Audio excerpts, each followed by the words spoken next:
आज का टॉपिक है भारत में यूरोपियन कंपनी का आगमन। सबसे पहले देखते हैं इनका क्रम देख लेते हैं, जो आपसे पहला ही क्वेश्चन पूछा जाता है। सबसे पहले आए थे पुर्तगाल कंपनी आई थी, फिर उसके बाद में डच कंपनी आई थी, फिर उसके बाद में ब्रिटिश कंपनी आई थी यानी कि अंग्रेज आए थे, और चौथे में आए थे डेनिश कंपनी आई थी, और पांचवी में आई थी फ्रांसी कंपनी, और आखिर में आई थी स्वीडन कंपनी आई थी। ये क्रम के अनुसार आपसे पहला ही क्वेश्चन पूछा जाता है। अगर पूछा जाए पहले कौन से आए थे तो पुर्तगाल आए थे, आखिर में कौन से आए थे स्वीडन आए थे, और क्रम के अनुसार आपके सामने पड़े हैं। यहीं से आपका पहला ही क्वेश्चन पूछा जाता है। और दूसरा क्वेश्चन यही पूछा जाता है इन कंपनियों की स्थापना कब कब हुई थी, ये भी आपसे क्वेश्चन पूछा जाता है।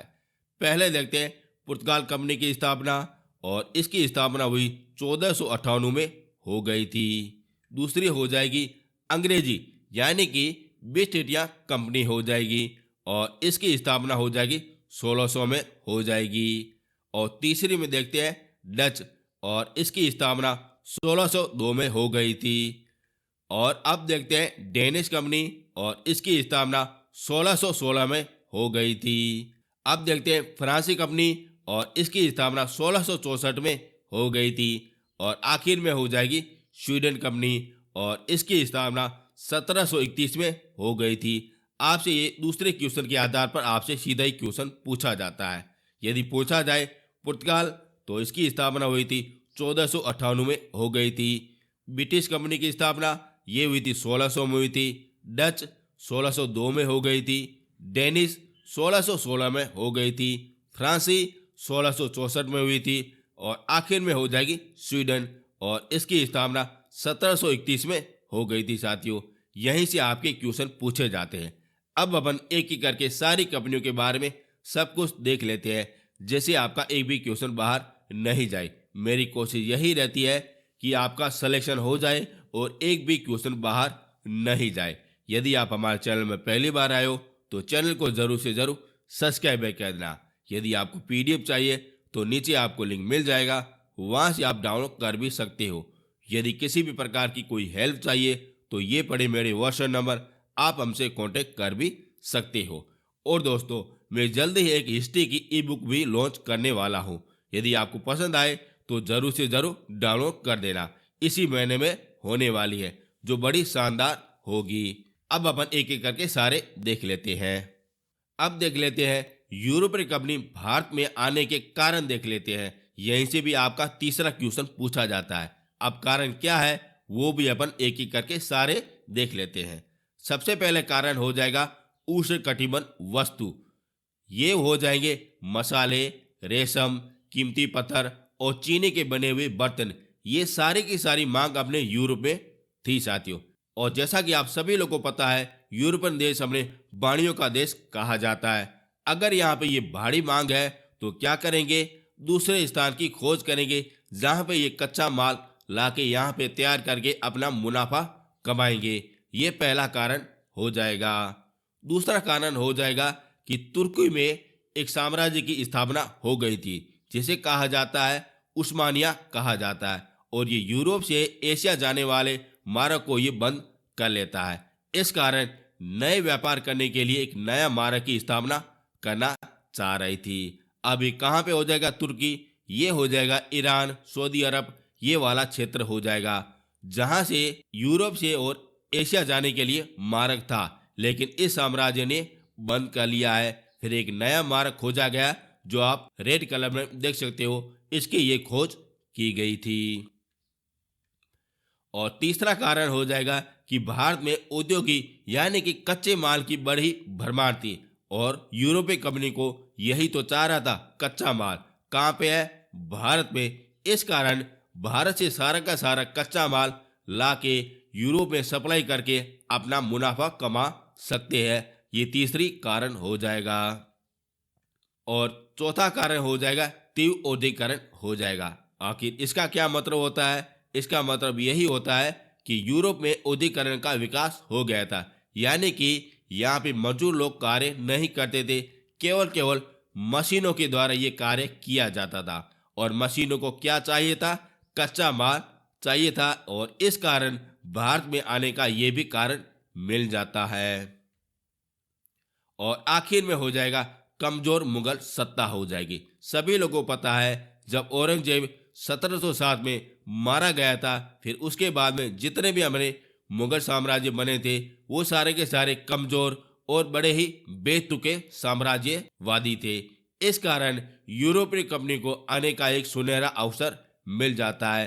फिर इसके बाद में वो धीरे धीरे करके भारत में कब्जा कर लेते हैं।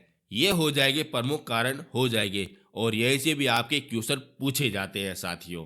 अब देखते हैं, सबसे पहले देखते हैं ये वाला, और ये वाला कौन सा हो जाएगा? पुर्तगाल हो जाएगा। अब अपन एक एक करके सारे कंपनियों के बारे में देख लेते हैं। सबसे पहले देखते हैं पुर्तगाल के बारे में देख लेते हैं। और ये आया था 1498 में आया था। पहला व्यक्ति कौन सा हो जाएगा? वास्को डी गामा हो जाएगा। और यहीं से आपका पहला क्वेश्चन पूछा जाता है कि पुर्तगाल का पहला व्यक्ति कौन सा हो जाएगा? वास्को डी गामा हो जाएगा। और भारत की खोज किसने की थी? तो वास्को डी गामा ने की थी साथियों। यहीं से आपके क्वेश्चन पूछे जाते हैं। और ये कब आया था? 17 मई 1498 में आया था। ये भी आपसे सन के आधार पर क्वेश्चन पूछे जाते हैं। कहाँ पे आया था? कालीकट क्षेत्र में आया था। ये भी आपसे क्षेत्र के अनुसार क्वेश्चन पूछा जाता है।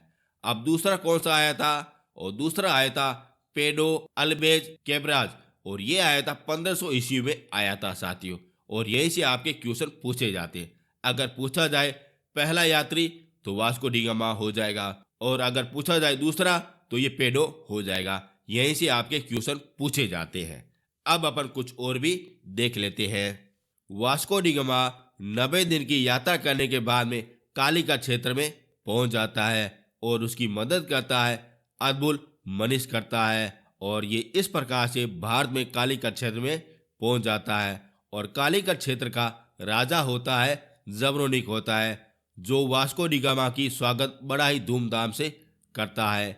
लेकिन वहाँ पे पहले से व्यापार करने वाले अरबी यात्री इसका बड़ा ही विरोध करते हैं, क्योंकि इन सभी लोगों को पता था कि अगर व्यापार करना है तो दूसरी कंपनी का पतन करना पड़ेगा। इस कारण ये विरोध कर रहे थे। लेकिन इसका शासक जबरोनिक वास्को डी गामा की यूरोपियन का पहला व्यक्ति होने के कारण इसका स्वागत कर लेता है। अब यहाँ पे वास्को डी गामा आ गया है और यहाँ से काली मिर्ची का व्यापार शुरू करता है, जहाँ से 60 गुना पैसे कमा देता है। अब ये बातें जब पुर्तगाल वासियों को पता चलती है तब उसको भी प्रोत्साहन मिल जाता है।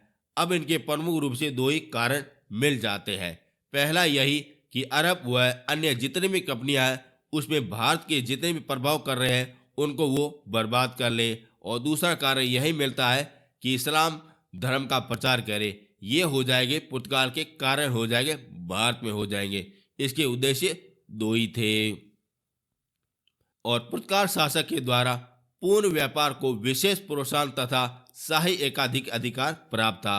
वहाँ के शासक थे ना पुर्तगाल वाले, वो यही कहते थे कि आप भारत में जाइए, वहाँ पे आप व्यापार कीजिए, हमारी तरह से आपको पूरी तरह से छूट है। और पुर्तगाली समुद्री साम्राज्य को एत्रो ए इंडिया के नाम से जाना जाता था। जो इस मार्ग की खोज की गई थी उसको कहते हैं एत्रो द इंडिया के नाम से जाना जाता है। और वास्को डी गामा के बाद में दूसरा यात्री हो जाएगा पेडो अल्बेज कैब्राल। ये आया था 1500 ईस्वी में आया था साथियों। और ये इस प्रकार से ये आया था। सबसे पहले कौन सा हो जाएगा? वास्को डी गामा आया था। कहाँ पे आया था? कालीकट क्षेत्र में आया था। और इसकी सहायता कौन सा करता है? अल्बुल मसीक करता है। और इसका कालीकट का राजा कौन सा हो जाएगा? जबरोनिक हो जाएगा, जो इसकी स्वागत भी करता है। लेकिन विरोध कौन करता है? पहले से कर रहे अरबी व्यापारी, ये इसका पूरी तरह से विरोध करता है। फिर यहाँ से पहला व्यापार कौन सा करता है? काली मिर्ची के आधार पर करता है, और जिसे 60 गुना मुनाफा कमा देता है। और पुर्तगाल कंपनी की दो ही उद्देश्य थे भारत में। पहला, अरब व अन्य जितने भी अपनी विदेशी कंपनी है उसका प्रभुत्व भारत में कम करना और इस्लाम धर्म का प्रचार करना, ये इनके प्रमुख कारण हो जाएंगे। और जो ये वास्को डी गामा ने जिस मार्ग की खोज की थी उसे कहते हैं पुर्तगाल में एड्रो द इंडिया कहा जाता है। और वास्को डी गामा के बाद में दूसरा व्यक्ति हो जाएगा पोडो हो जाएगा। इस प्रकार से आपके क्वेश्चन पूछे जाते हैं। मैं आपको क्रम के अनुसार सारा कुछ आपको बता रहा हूँ, जहाँ से आपका एक भी क्वेश्चन बाहर नहीं जाए। मेरी कोशिश यही रहती है। यदि दोस्तों मेरा कंटेंट और मेरी मेहनत आपको पसंद आ रही है तो चैनल को जरूर से जरूर सब्सक्राइब कर देना, शेयर जरूर से जरूर कर देना। अब चलते हैं आगे। अब वास्को डी गामा दूसरी बार 1502 में आया था। पहली बार कब आया था? 1498 में आया था। और दूसरी बार आया था 1502 में आया था। इसका प्रमुख यही उद्देश्य था कि काली मिर्ची और मसाले पर एकाधिकार किया जाए। और पुर्तगाल कंपनी ने 1503 में कोचिन पर एक दुर्ग की स्थापना करवाई थी। और यहीं से आपका क्वेश्चन पूछा जाता है कि पुर्तगाल कंपनी का व्यापारिक कोठी पहली कौन सी हो जाएगी, या पहला दुर्ग कौन सा हो जाएगा, या व्यापार का केंद्र कौन सा हो जाएगा? तो ये कोचिन हो जाएगा। और इसकी स्थापना की थी 1503 में की गई थी। और भारत में पहला पुर्तगाल वायसराय हो जाएगा फ्रांसिस्को डी अल्मेडो हो जाएगा। कब आया था? 1505 से लगा के 1509 में आया था। अब इसने ऐसा क्या किया है वो भी आपसे क्वेश्चन पूछा जाता है। इसने तुर्की, गुजरात और मिस्र की संयुक्त सेना को पराजित करके हिंद महासागर पर अपना एकाधिकार किया जाता है। यानी कि पूरे वाला तट है ना, वहां पे पुर्तगाल की अंडरगन में आ जाता है और वहीं से वो आराम से व्यापार कर सकते हैं यूरोप की तरफ। फिर उसके बाद में एक कमांडर आता है, वो बड़ा ही शक्तिशाली कमांडर होता है और उसका नाम होता है अल्बुरिक कुरुक होता है। और ये भारत में पुर्तगाल साम्राज्य का वास्तविक संस्थापक कहा जाता है। अब ये इसने ऐसा क्या किया था वो अपन एक एक करके सारा कुछ वगैरह देख लेते हैं। बड़ा ही शक्तिशाली कमांडर था और इसने सबसे पहले बीजापुर के शासक आदिल शाह यूसुफ को पराजित करके गोवा को अपने अंडर में ले लेता है तथा अपना व्यापारी केंद्र की राजधानी बना दी जाती है। ये सबसे पहले आने के बाद क्या करता है? 1510 में एक बीजापुर के शासक होते हैं आदिल शाह यूसुफ, उससे वो गोवा को छीन लेता है तथा पुर्तगाल की वो राजधानी बना देता है। आप सभी लोग को पता है गोवा का निर्माण किसने करवाया था? पुर्तगाल वासी ने करवाया था। यहीं से भी आपके क्वेश्चन पूछे जाते हैं। और क्या करता है?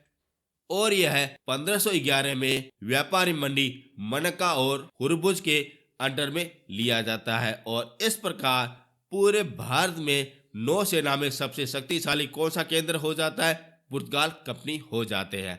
आप सभी लोगों को पता है ये धीरे धीरे करके भारत के जितने भी तट वाले क्षेत्र है वहां पे अपना एकाधिकार कर रहे हैं। सबसे पहले क्या कर दिया? गोवा को अपनी राजधानी बना दी और हिंद महासागर वाले जितने भी अपने एरिया है उसको भी अपने अंडर में कर लिया।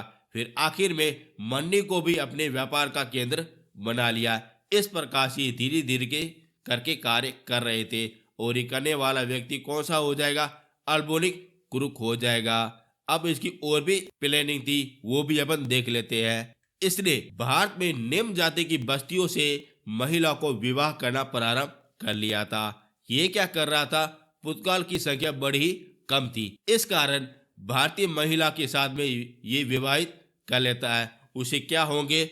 जनसंख्या और भी ज्यादा विकास हो जाएंगी। और इसके साथ में भारत में सैनिक की भर्ती भी प्रारंभ कर लेता है, क्योंकि उस समय क्या थी? बेरोजगारी भी थी और आज भी बेरोजगारी है। इसका वो फायदा उठा लेता है और अपनी अलग से ये सेना का भी निर्माण कर लेता है। पहले क्या करता है? महिलाओं से शादी करता है, जनसंख्या में वृद्धि होती है और फिर अपने भारतीय सैनिकों की भर्ती कराती है। इस कारण से और भी ज्यादा ये ताकतवर बन रहा था। अब देखते हैं एक नया वायसराय आया था और उसका नाम हो जाएगा निन्नू डे कोना हो जाएगा और इसका समय काल हो जाएगा 1529 से लगा के 38 हो जाएगा। इसने क्या कर दिया? कोचिन की जगह गोवा को अपनी राजधानी बना ली थी। और डी कोना ने मद्रास, बंगाल और काठियावाड़ में पुर्तगाल कंपनी की स्थापना कर लेता है। और ये वाला क्षेत्र कौन सा हो जाएगा? ये वाला हो जाएगा पूर्व वाला क्षेत्र हो जाएगा, यानी पूरे तट वाला हो जाएगा। पश्चिमी तट तो अपने पूरे की पूरी अपने पुर्तगाल के अंडर में आ जाता है, लेकिन ये कान्हा ने अपने मद्रास, बंगाल और काठियावाड़ में यहाँ पे पुर्तगाल कंपनी की स्थापना धीरे धीरे करके ये कर रहा है। फिर उसके बाद में वायसराय आते हैं जियोर्जी कैड्रो ने। पश्चिमी भारत में साउल 1531, दीव 1534, सोल्ट और बेसिक 1536 और मुंबई पर अधिकार कर लेता है।